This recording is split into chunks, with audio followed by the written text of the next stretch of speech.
Let's take a look at it in our weather systems map. So one of the those Albertans. Yeah. One of the defining features of these type of weather systems, these Clipper type of weather systems, is the speed at which they move. This is the same weather system that I was talking about yesterday that was bringing in some watches and warnings to parts of southern Alberta, Saskatchewan, and Manitoba. Now it's already in place in the U.S. Midwest, still bringing some accumulating snow across the southwestern corner of Manitoba. By tomorrow morning, it's going to be in southern Ontario.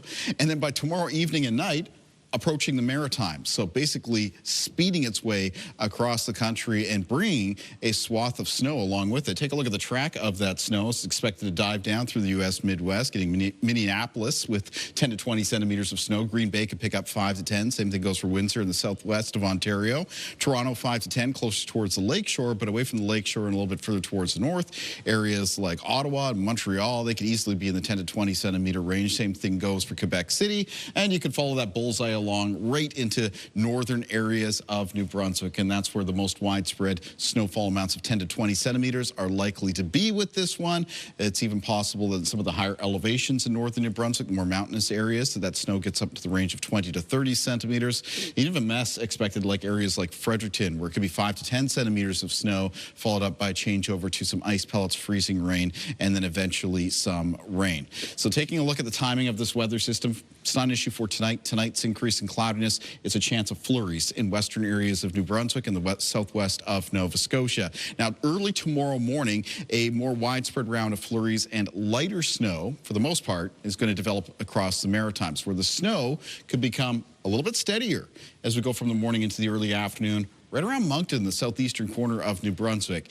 So locations that do see some snow for tomorrow could amount to trace up to around a few centimeters locally, except maybe 4 to 8 centimeters around locations like Moncton, and that increases the chances that there could be some slick snow-covered roads that make an appearance during the day.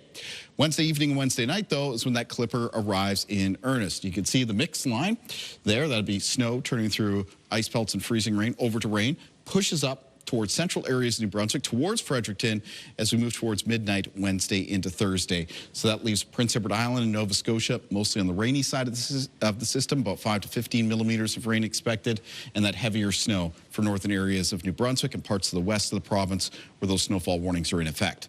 Winds during the day for tomorrow, not particularly strong. They'll be out of the south and southwest and mostly sustained 10 to 20 with some gusts between 20 and 40 kilometers per hour. Some of the gusts, though, as that snow-rain mix comes in Wednesday night to Thursday morning, get up between 30 and 50 kilometers per hour. It's going to be a cold night for the Maritime region. High temperatures for tomorrow remain below zero across the north of New Brunswick, between -4 and -7. Central and southern areas of New Brunswick. Some parts down around the Bay of Fundy coastline get up to around 2 to 6 degrees in the afternoon, remaining, though, below freezing for Fredericton and for Moncton. Prince Edward Island tomorrow with high temperatures between -1 and +2. In the east of Nova Scotia, high temperatures tomorrow, mostly between 3 and 7 degrees. For northern and central parts of the province, the high temperatures between 0 and 5 degrees for tomorrow, 6 at Chester and Lunenburg. The Annapolis Valley with high temperatures near 2, and on the south shore of Nova Scotia, high temperatures between 4 and 7.